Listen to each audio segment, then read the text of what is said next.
स्वागत है आपका एक और अनकही कहानी में। एक ऐसी कहानी जो प्यार से शुरू होती है लेकिन रहस्य में कहीं खो जाती है। जोसेफ और मरीना, एक साधारण मिडिल क्लास जोड़ा जिनकी जिंदगी एक दिन पूरी तरह बदल जाती है जब एक अजनबी बच्चा उनके दरवाजे पर दस्तक देता है।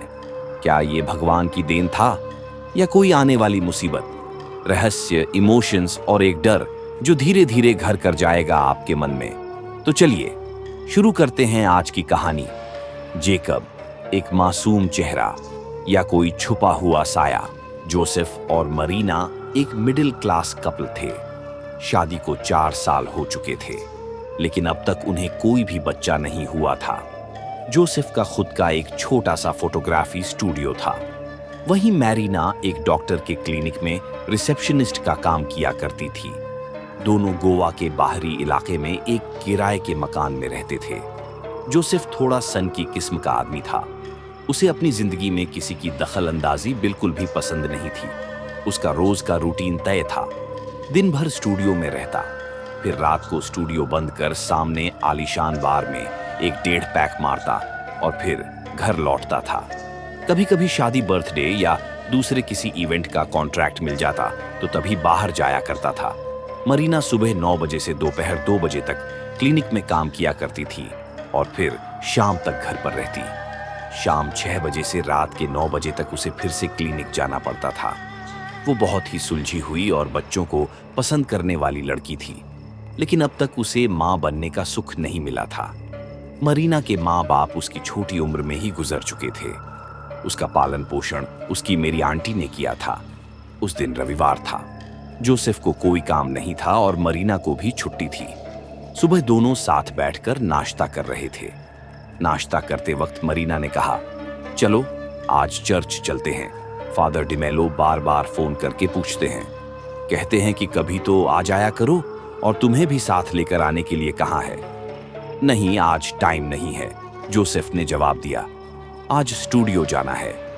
मेरा दोस्त प्रदीप मिलने आ रहा है। मरीना ने अपना नाश्ता खत्म करते हुए कहा, हर बार कोई ना कोई बहाना बनाते हो। आज कोई बहस नहीं, चलो जल्दी से नाश्ता खत्म करो और तैयार हो जाओ। जोसेफ को मरीना से बहुत प्यार था। उनका लव मैरिज हुआ था, लेकिन पिछले कुछ महीनों से मरीना ने जोसेफ के बर्ताव में एक बदलाव महसूस किया था। वो मरीना से दूर दूर रहने लगा था और उसका शराब पीना भी बढ़ गया था। मरीना यह सब समझ रही थी, लेकिन उसने कभी झगड़ा नहीं किया। वह यह सब शांति से सुलझाना चाहती थी। जोसेफ बेमन से तैयार हुआ और फिर दोनों चर्च के लिए निकल पड़े। सुबह के करीब 10 बजे थे जब दोनों चर्च पहुंचे। फादर डिमोलो उन्हें देखकर खुश हो गए।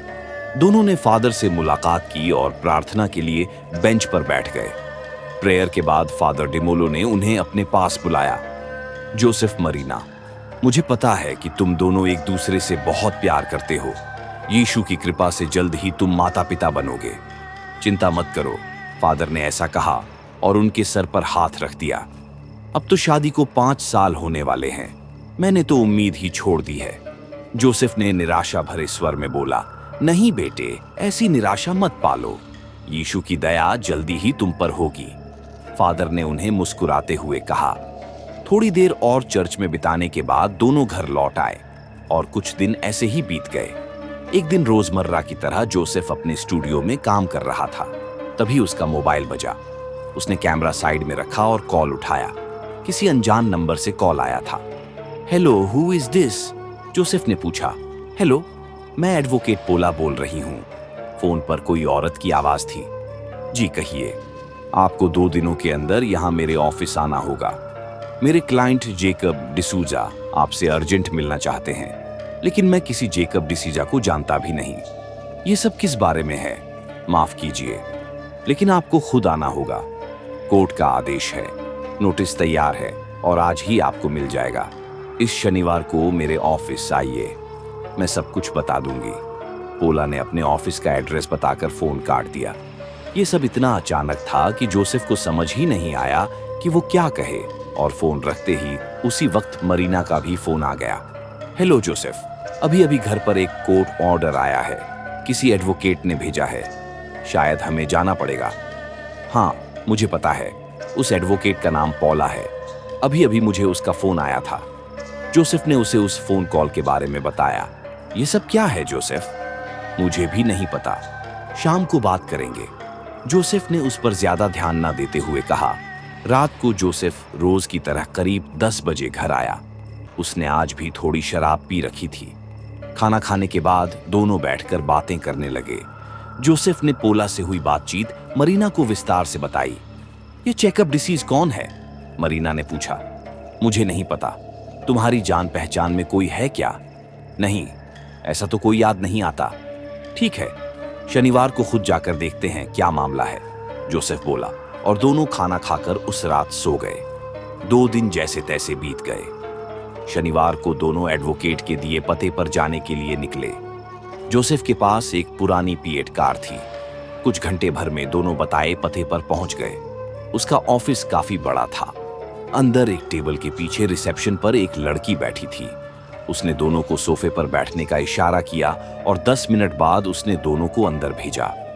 केबिन का दरवाजा खोलकर दोनों अंदर पहुंचे। अंदर एक बड़ा सा टेबल था। उसके पीछे 40 के आसपास की एक महिला बैठी थी और उसके बगल में एक छोटा बच्चा करीबन 9-10 साल का।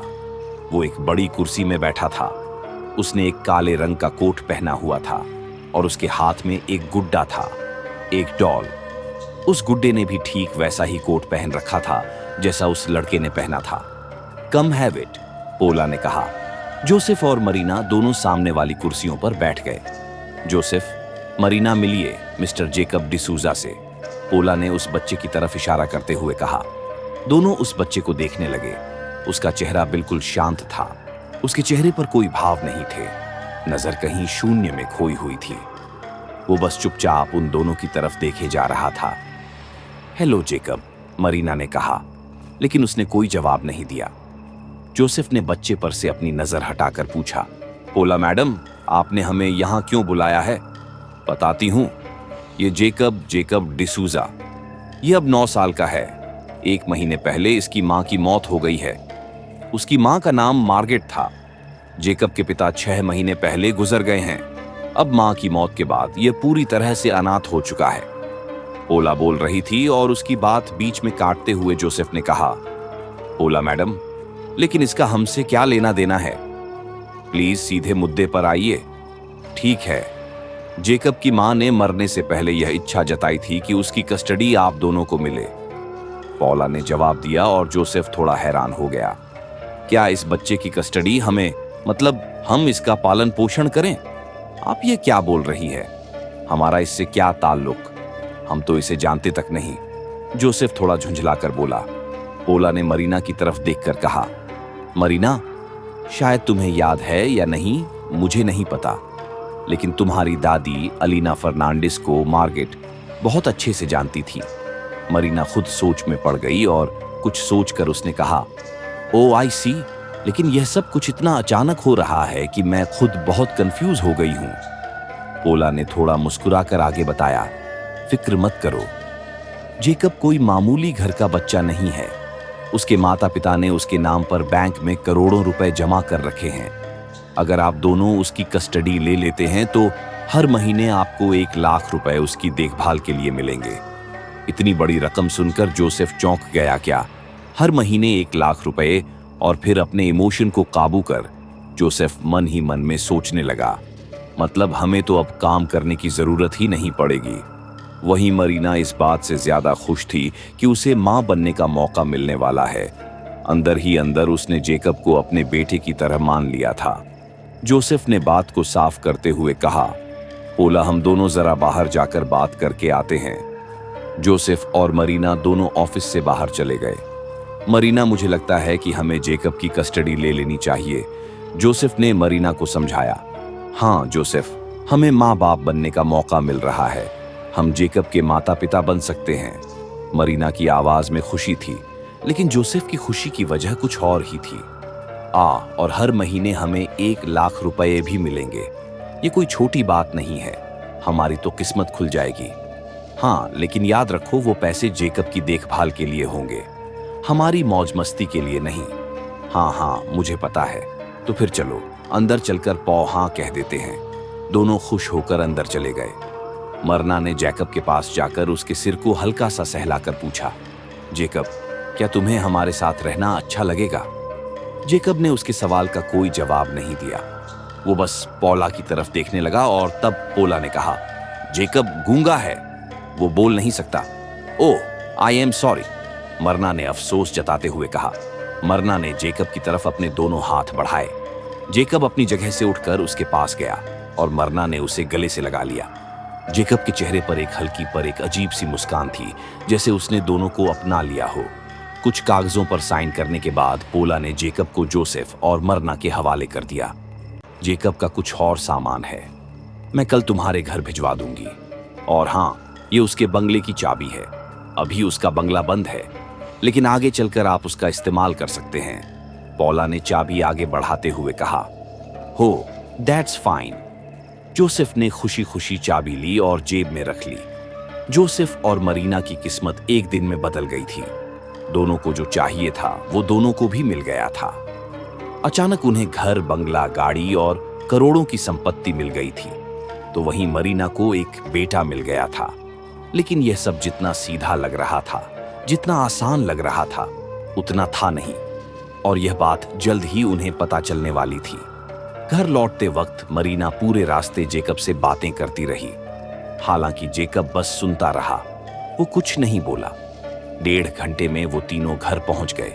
जेकब अपने खिलौनों के बैग के साथ घर में दाखिल हुआ। ड्राइंग रूम में खड़ा होकर वो चारों तरफ देख रहा था। जोसेफ का घर मामूली था, लेकिन पुश्तैनी होने की वजह से घर में जगह काफी बड़ी थी। घर में 3 कमरे और एक बड़ा सा हॉल था। आ जाओ जेकब, यहाँ बैठो, मैं तुम्हारे लिए कुछ खाने के लिए लाती हूँ। मरीना ऐसा बोलकर अंदर किचन में चली गई और जेकब पास की कुर्सी पर बैठ गया। मरीना, मैं काम से बाहर जा रहा हूँ, शाम को लौटूंगा। Bye Jacob, see you. ऐसा बोलकर जोसेफ घर से बाहर चला गया। मरीना खाने की प्लेट लेकर बाहर आ गई। लो जेकब, ये तुम्हारे लिए है, इसे आराम से खा लो। तब तक मैं रात का खाना बनाने की तैयारी करती हूँ। मरीना ने जेकब के सामने प्लेट रख दी और देखा कि जेकब के हाथ में जो गुड्डा था वो उसे कहीं नजर नहीं आ रहा था। जेकब, तुम्हारे हाथ में जो गुड्डा था वो कहाँ है? जेकब ने एक तरफ हाथ से इशारा किया। जब मरीना ने पीछे मुड़कर देखा तो अंदर के एक कमरे के बेड पर वो गुड्डा बैठा हुआ था। ओह, तो तुम्हें वो कमरा पसंद है? ठीक है, आज से यह कमरा तुम्हारा है, मरीना ने मुस्कुराकर कहा। लेकिन उसने एक बात पर ध्यान नहीं दिया और वह फिर से किचन के अंदर चली गई। अगले दिन सुबह पौला खुद जोसेफ के घर आ गई। उसके साथ उसके असिस्टेंट रेमा भी थे। उनके पास 2 बड़े बड़े बैग थे। सुबह का वक्त होने के कारण जोसेफ और मरीना दोनों घर पर ही थे। हाय जोसेफ, इस बैग में जैकब के कपड़े और कुछ जरूरी सामान है, पौला ने बैग नीचे रखते हुए कहा। ओह ओके, दे दीजिए, मैं उसके रूम में रख देता हूँ। जोसेफ ने नीचे रखे बैग उठा लिए और अंदर जेकब के कमरे में रख दिए। पौला ने एक कागज मरीना के हाथ में थमाते हुए कहा, मरीना, हर महीने की पहली तारीख को आपको 1 लाख का चेक मिलेगा और मैं खुद आकर वो चेक दे जाऊंगी। ठीक है। मरीना और जोसेफ ने एक साथ यह बात कही। तब तक के लिए यह कुछ कैश है, उसे अपने पास रखो। पौला ने नोटों से भरा एक पैकेट आगे बढ़ाया। जोसेफ ने वह पैकेट झट से ले लिया और अपने पास रख लिया। ओके, अब हम चलते हैं। और हाँ, जेकब का अच्छे से ध्यान रखना। ऐसा कहकर पौला और उसकी असिस्टेंट वहां से निकल गई। उनके जाते ही जोसेफ ने पैकेट खोला। उसमें 500 की कैश थी। इतना सारा कैश देखकर जोसेफ खुशी से फूला नहीं समा रहा था। मरीना, देख, यह देख कितना कैश है। चलो आज कुछ धमाल करते हैं, जोसेफ नोटों को लहराते हुए बोला। जोसेफ, जोसेफ, ये कैश मुझे दे दो। ये पैसे जैकब के लिए है, हमारी मौज मस्ती के लिए नहीं। मरीना ने जोसेफ से पैसे ले लिए और अपने कमरे में जाकर अंदर अलमारी में रख दिए। थोड़ा निराश होकर जोसेफ बोला, ऑन द राइट, मैं स्टूडियो जा रहा हूं, शाम को लौटूंगा। जोसेफ, थोड़ा रुक जाओ, खाना तैयार है। मरीना उसका हाथ पकड़ते हुए बोली, नहीं, मैं बाहर ही कुछ खा लूंगा। और जोसेफ अपना हाथ छुड़ाकर घर से बाहर चला गया। उस वक्त जेकब अपने कमरे में गुड्डे के साथ खेल रहा था। दोपहर का 1 बज रहा था। मरीना ने खाना तैयार कर लिया था। उसने जैकब को खाना खिलाया और फिर खुद भी खाना खा लिया। उसके बाद मरीना ने जैकब का बैग खोला। उसमें उसके कपड़े और कुछ जरूरी सामान था।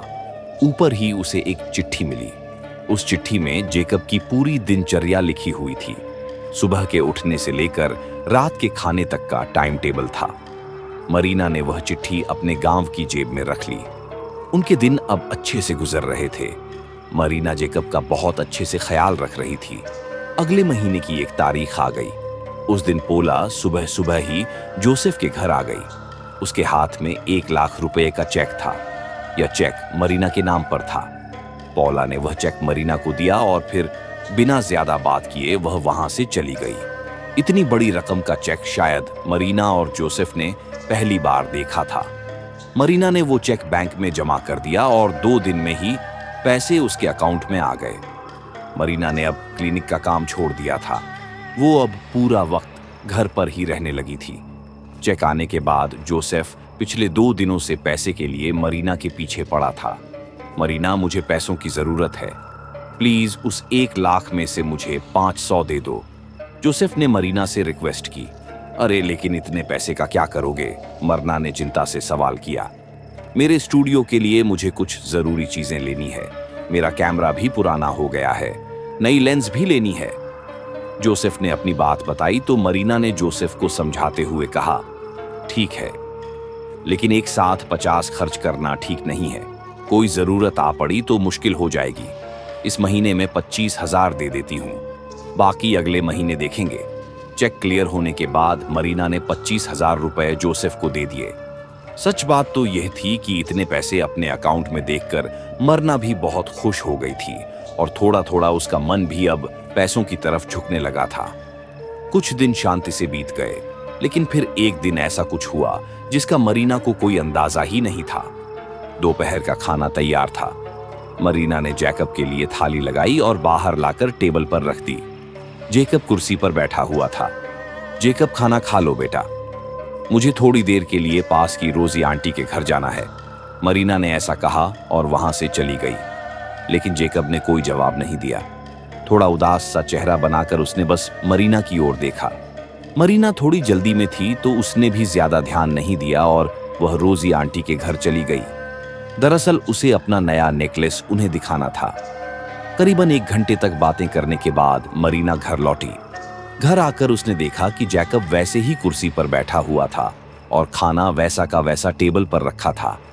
जेकब ने खाने को हाथ तक नहीं लगाया था। ये देखकर मरीना को बहुत गुस्सा आ गया।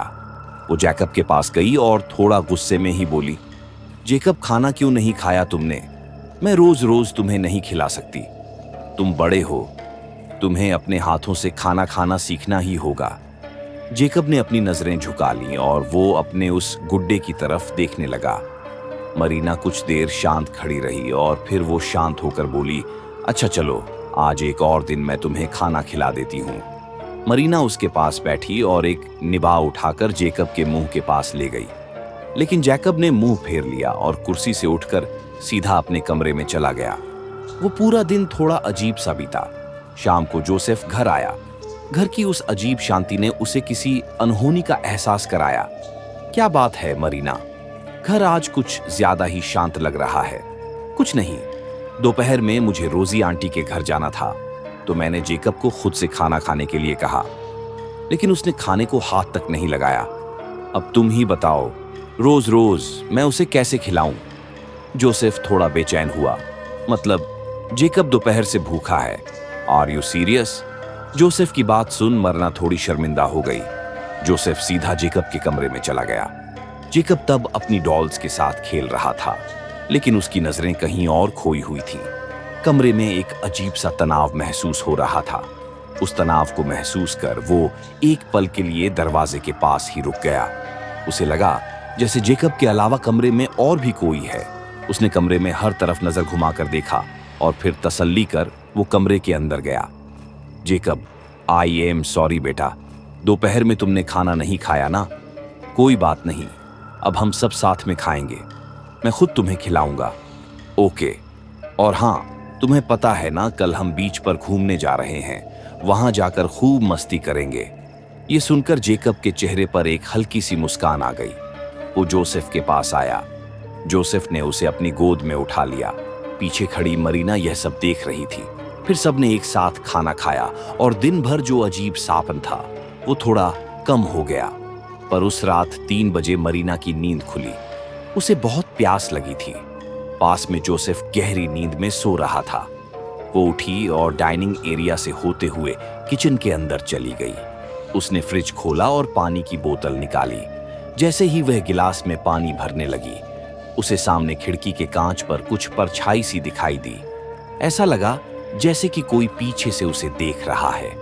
किचन के दरवाजे से झांककर कोई अंदर झुककर देख रहा था। उसकी हाइट कम थी, जैसे कोई छोटा बच्चा हो, लेकिन वो अपनी लाल आंखों से मरीना की ओर घूर रहा था। वो हल्के अंधेरे में उसकी ओर देखे जा रहा था, जैसे वो कोई खेल खेल रहा हो। मरीना को जैसे ही एहसास हुआ तो उसकी रूह कांप उठी। उसने झट से पलट कर देखा, लेकिन वहां कोई नहीं था। सामने कांच में भी देखा, वहां भी अब कुछ नजर नहीं आ रहा था। मरीना ने पानी की बोतल फ्रिज में रख दी और अचानक कोई झटके से पीछे से दौड़ता हुआ भागा। मरीना का दिल जोर जोर से धड़कने लगा। उसने फ्रिज बंद किया और जल्दी से डाइनिंग एरिया में आ गई। और तब उसने देखा कि जेकब के कमरे का दरवाजा आधा खुला था। वो आहिस्ता से धीमे कदमों के साथ दरवाजे के पास तक चली गई और फिर उसने धीरे से अंदर झांका। जेकब अंदर गहरी नींद में सो रहा था, लेकिन उसके बगल में वही गुड्डा बैठा था जिसकी आंखें पूरी तरह से खुली थीं। उस गुड्डे को देखकर पहली बार मरीना को इतना डर लगा। उसकी आंखें ऐसी थीं जैसे वह गुड्डा उसे गुस्से से देख रहा हो। मरीना पीछे पलटी और सीधे अपने बेडरूम में चली गई। उसे अब बेचैनी महसूस हो रही थी। वो जोसेफ को उठाना चाहती थी, मगर वो खुद को शांत रखकर लेटी रही। थोड़ी देर में ही वो शांत हो गई और उसकी आंख लग गई। कुछ दिन इसी तरह बीत गए और फिर वो भयानक दिन आ गया जो नहीं आना चाहिए था। बारिश का मौसम था। उसी बीच जोसेफ को एक शादी की शूटिंग का कॉन्टैक्ट मिला था। शादी उनके घर से काफी दूर थी, करीबन 5 घंटे का सफर था और इसलिए वह सुबह जल्दी घर से निकल गया। उस रोज हर जगह तेज बारिश हो रही थी और हर तरफ बारिश ने कहर मचा रखा था और समय बीतने के साथ ही बारिश बढ़ती ही जा रही थी। हर तरफ पानी ही पानी हो गया था। उस दिन घर में सिर्फ मरीना और जेकब दोनों ही थे। शाम 7 बजे जोसेफ का फोन आ गया। हेलो मरीना, यहाँ बहुत तेज बारिश हो रही है। ये ट्रेन, बस सब कुछ बंद हो गया है। मैं अब कल ही आ पाऊंगा। ठीक है, लेकिन तुम कहाँ रुकोगे और तुम्हारे खाने का क्या? तू टेंशन मत ले, यहाँ सब सेट है। दूल्हे के घर वालों ने मेरा सारा इंतजाम कर दिया है। कल सुबह गाड़ियां शुरू हो जाएंगी, तभी मैं यहाँ से निकल पाऊंगा। हाँ, लेकिन प्लीज जल्दी आ जाना। मुझे आजकल घर में अकेले रहने से डर लगता है। मरीना की आवाज ये बात कहते हुए कांप रही थी। हत्या सा डर, क्या बोल रही है तू? जोसेफ ने उसे सवाल किया। अब कैसे बताऊं तुझे? जाने दे, तू बस ध्यान रखना और कल जल्दी घर आ जाना। ओके, टेक केयर, तुम भी ध्यान रखना, बाय। इतना कहकर जोसेफ ने कॉल काट दिया। बाहर अब भी जोरों से बारिश हो रही थी। अंधेरा बहुत गहरा था। रह रहकर बिजलियां चमक रही थीं। उनकी गड़गड़ाहट मरीना के दिल में डर पैदा कर रही थी। जोसेफ के घर के बाहर भी पानी ही पानी भर गया था और इसलिए मरीना और जेकब दोनों घर में ही थे। जेकब को उस घर में आए अब 4 महीने हो चुके थे। हर महीने मरीना को 1 लाख रुपए मिल रहे थे। मरीना उनमें से कुछ पैसे घर के खर्च के लिए और कुछ अपनी ख्वाहिशों के लिए इस्तेमाल कर रही थी। सच कहें तो इसमें कोई बुराई नहीं थी, मगर अब मरीना जेकब को नजरअंदाज करने लगी थी और यह बात भी जेकब को महसूस होने लगी थी। मरीना को आए दिन अब घर में अजीब अजीब से एहसास होने लगे थे। कभी अचानक लाइट चली जाती थी, कभी लगता कि कोई घर में इधर उधर दौड़ रहा है, तो कभी उसे किसी के बड़बड़ाने की आवाज सुनाई देती थी। घर की चीजों की जगह खुद ब खुद बदल जाती थी और उसे यह लगता था कि जैकब यह सब कुछ जानबूझकर कर रहा है। पर वह जब भी देखती थी तब जेकब उसे कभी कुछ करते हुए दिखाई नहीं दिया था। उस रात मरीना ने खाना गर्म किया, जेकब के लिए एक थाली सजा कर दी और खुद टीवी देखने लगी। जेकब के सामने थाली थी, पर वो बस बैठा बैठा थाली को घूर रहा था। कुछ देर बाद जब मरीना का जैकब की तरफ ध्यान गया तो उसने देखा कि जैकब बस थाली को देख रहा है। मरीना ने उसकी तरफ देखा और फिर झूझुलाकर बोली, जेकब, आज तुझे अपने हाथ से खाना खाना होगा। मैं तुझे रोज रोज खाना नहीं खिला सकती। जेकब को अब साफ साफ लग रहा था कि मरीना उसे पूरी तरह से इग्नोर कर रही है। उसे गुस्सा आया। उसने थाली को जोर से धक्का देकर टेबल से नीचे गिरा दिया। वो थाली जमीन पर गिर गई। पर यह देखकर मरीना को और ज्यादा गुस्सा आ गया। उसका गुस्सा सिर पर चढ़ गया। वो उठकर पैर पटकते हुए जेकब के पास चली आई और उसके गाल पर एक जोर का थप्पड़ जड़ दिया। जेकब की आंखों से आंसू बहने लगे। तेरा यह नाटक अब और नहीं सह सकती मैं। रोज कुछ ना कुछ शरारतें करता है, मुझे डराता है, बीच रात को मेरे रूम में आ जाता है और फिर भाग जाता है। आज मैं तुझे छोड़ने वाली नहीं हूं। ऐसा कहते हुए मरीना ने उसकी पीठ पर एक और थप्पड़ मारा। बेचारा जैकब रो रहा था। वो कुछ बोल भी नहीं पा रहा था, मगर मरीना को उस पर बिल्कुल भी दया नहीं आई। अब यह साफ साफ था कि जैकब उसे एक बोझ लगने लगा था। देखती हूं कि तू आज क्या करता है। एक रात भूखा रहेगा तब तुझे समझ आएगा। उस रात जेकब ने खाना नहीं खाया और मरीना ने भी उसे उसके कमरे में बंद कर दिया। फिर मरीना खाना खत्म कर अपने कमरे में सोने चली गई। आधी रात बीत चुकी थी। बाहर की बारिश अब कम हो गई थी। कहीं कहीं से कुत्ते के रोने की आवाज आ रही थी। रात का 1 बज रहा था। किसी अजीब आवाज से मरीना की नींद खुली। लगा जैसे कोई बोल रहा है। वो आवाज बहुत बारीक और चिड़चिड़ी थी और वो आवाज पूरे घर में गूंज रही थी। खिड़की से अंदर सफेद रोशनी आ रही थी। मरीना ने अपनी आंखों को मसल कर देखा। कोई उसके कमरे में था। वो धीमे धीमे गुस्से से कुछ बड़बड़ा रहा था। उस परछाई को देख मरीना का दिल जोर जोर से धड़कने लगा। पूरा शरीर कांपने लगा। कौन है? जैकब, क्या ये तुम हो? मरीना घबराते हुए बोली। अचानक उसकी चादर जोर से किसी ने खींच ली और मरीना जोर से चीख पड़ी। कोई उसके बेड के नीचे से हंस रहा था। धीरे धीरे मरना ने अपना सिर उठाया और आंखें फाड़ कर देखा। अब वो उसके सामने खड़ा था। उसकी आंखें लाल चमक रही थीं। उसके दाएं हाथ में एक बड़ा सा चाकू था। उसे देखकर मरीना का दिमाग सुन्न हो गया। उसने चीखने के लिए अपना मुंह खोला ही था कि उसके सामने जो भी था। उसने मरीना पर झपट्टा मारा और हाथ में पकड़ा चाकू उसके गले में घूम दिया। मरीना की आवाज एक झटके में बंद हो गया। उसकी छाती पर जो भी था उसने बार बार मरीना पर वार किया। खून की छींटें दीवारों पर उड़ी और देखते ही देखते मरीना की जान चली गई। जिसने भी मरीना का खून किया वो बेड से नीचे उतरा और खिड़की के पास जाकर खड़ा हो गया। बाहर अब भी घना अंधेरा था। वो अंधेरा मरीना की चीखों को निगल चुका था। अगले दिन सुबह के 10 बज चुके थे। जब जोसेफ वापस घर लौटा उसने दरवाजे की बेल बजाई, लेकिन काफी देर तक कोई दरवाजा खोलने नहीं आया। आखिर जोसेफ लैच की ओर दरवाजा खोलकर अंदर चला गया। मरीना जोसेफ अपना बैग रखते हुए और अपनी जूते उतारते हुए मरीना को आवाज लगा रहा था, लेकिन उसे कोई जवाब नहीं मिला। संदेह के साथ उसने बेडरूम का दरवाजा खोला और जो उसने देखा उसके पैरों तले जमीन खिसक गई। मरीना खून में लथपथ फर्श पर पड़ी थी। उसका गला पूरी तरह कटा हुआ था और सिर धड़ से अलग था। जोसेफ को जरा भी अंदाजा नहीं था कि ऐसा कुछ देखने को मिलेगा। वो देख उसके हाथ पैर जम गए। उसका गला सूख गया और फिर आंखों से आंसू बहने लगे। उसने तुरंत पुलिस स्टेशन को फोन किया और पुलिस को मर्डर की जानकारी दी। 15 मिनट में ही इंस्पेक्टर केतन मौके पर आ पहुंचे। उनके साथ एक हवलदार तावड़े भी था। उन्होंने बॉडी को कब्जे में लिया, उस जगह का पंचनामा किया। लाश के पास एक बड़ा सा चाकू पड़ा था जिसे उन्होंने सबूत के तौर पर जब्त कर लिया। एक और बात जो उन्होंने नोटिस की और वो यह कि खून के निशान बेड से लेकर खिड़की तक और खिड़की से बाहर की दीवार तक फैले हुए थे। ये चीज काफी उलझाने वाली थी। उन निशानों को देखते हुए इंस्पेक्टर केतन ने पूछा, कल आप कहाँ थे? मिस्टर जोसेफ, कल मैं पास के शहर में गया था। एक फोटोशूट का काम मिला था। शाम को बारिश के कारण बसें बंद हो गई और इसलिए मैं घर वापस नहीं आ पाया।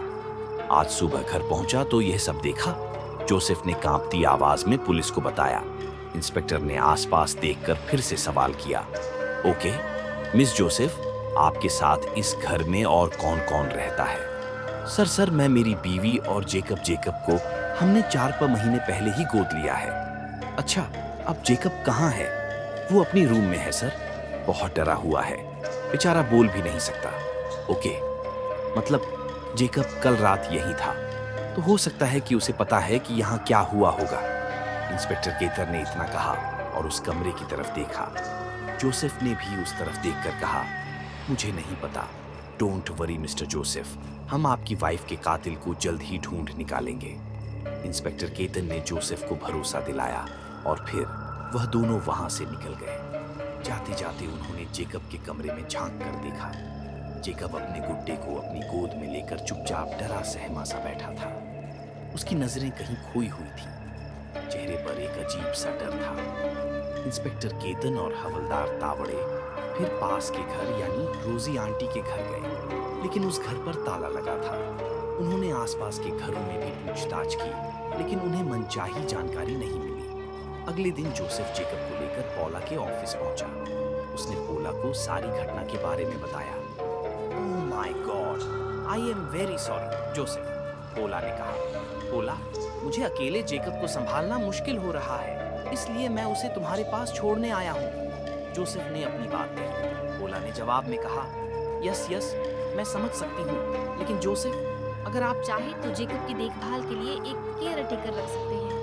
तब तक मैं उसे अनाथ आश्रम में शिफ्ट करवा देती हूँ। जोसेफ कुछ सोच नहीं पा रहा था। उसने पोला से कुछ वक्त मांगा। मैं सोच कर बताता हूँ, मुझे बस थोड़ा वक्त दे दीजिए। यस ऑफ कोर्स, पर इस बारे में सोचकर मुझे जरूर बताना। कुछ देर वहां रुकने के बाद जोसेफ वहां से निकल गया। उसका किसी चीज में मन नहीं लग रहा था। उस रात उसने बहुत शराब पी और बिना खाना खाए सो गया।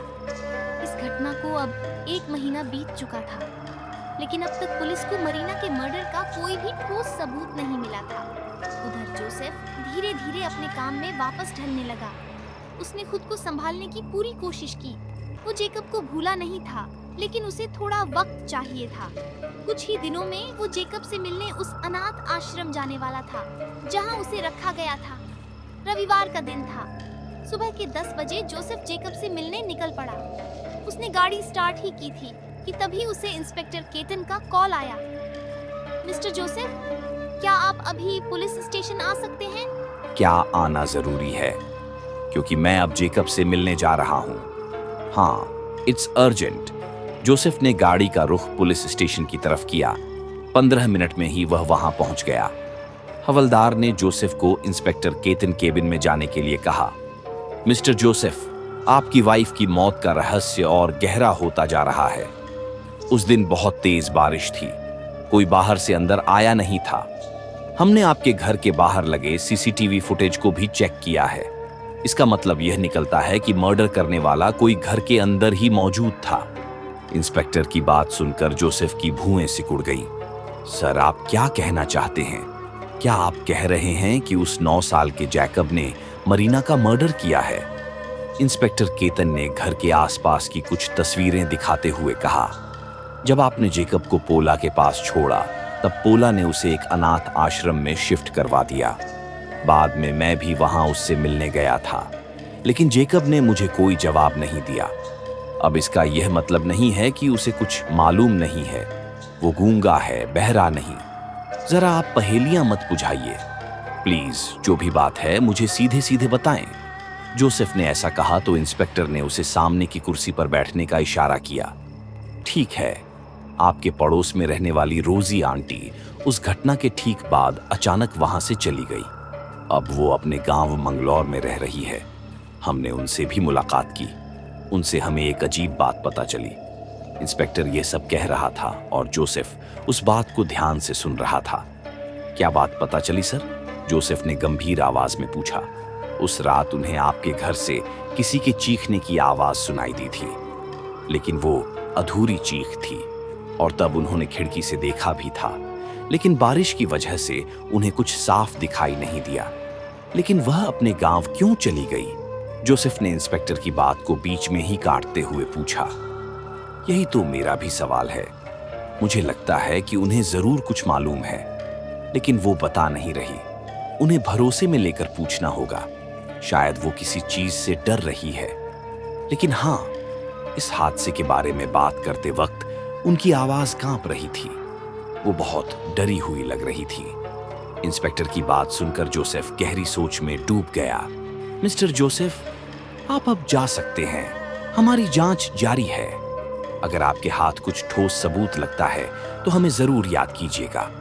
इंस्पेक्टर केटन बोले और उन्होंने जोसेफ को वहां से जाने का इशारा किया और काफी देर तक वह सोच में डूबा रहा। फिर उसने एक फैसला किया और उठकर बाहर निकला। उसने गाड़ी स्टार्ट की और सीधा पोला के ऑफिस पहुंचा। पोला, मैं जेकब को लेने आया हूं। पोला जोसेफ को देखकर मुस्कुराई और फिर उसने कहा, मिस्टर जोसेफ, आपने बहुत अच्छा डिसीजन लिया है। जेकब आपके साथ ज्यादा सुरक्षित रहेगा। I am sorry for your loss but life must move on, right? Joseph ने जेकब के लिए एक स्थायी केयर टेकर रख ली थी। उसका नाम सियोना था। सियोना जोसेफ की ही एक दूर की रिश्तेदार थी। जोसेफ ने उसे सारी सिचुएशन समझा दी थी। उसने सियोना को ₹0 महीने की सैलरी ऑफर की और इतनी सैलरी सुनकर वह तुरंत काम करने के लिए तैयार हो गई थी। जेकब अब फिर से जोसेफ के साथ रहने लगा था।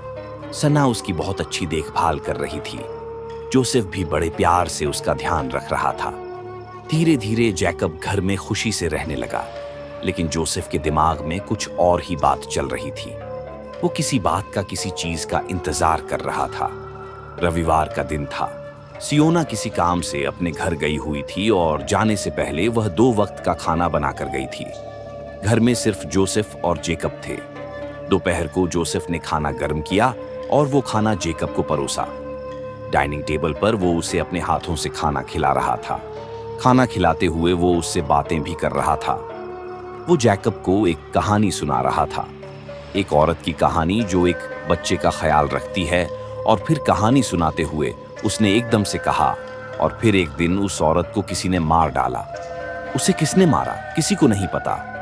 क्या तुम्हें पता है जेकब, किसने मारा था उसे? जोसेफ का सवाल सुनकर जेकब के चेहरे का रंग उतर गया।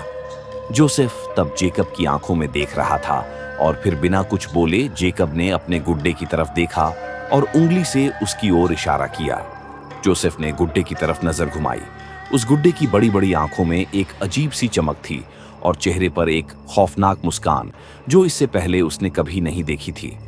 तो नमस्कार दोस्तों, यह था रहस्यमय अनाथ आश्रम, इस कहानी का पहला भाग, और इसका दूसरा भाग मैं अगले संडे तक जरूर लेकर आऊंगा।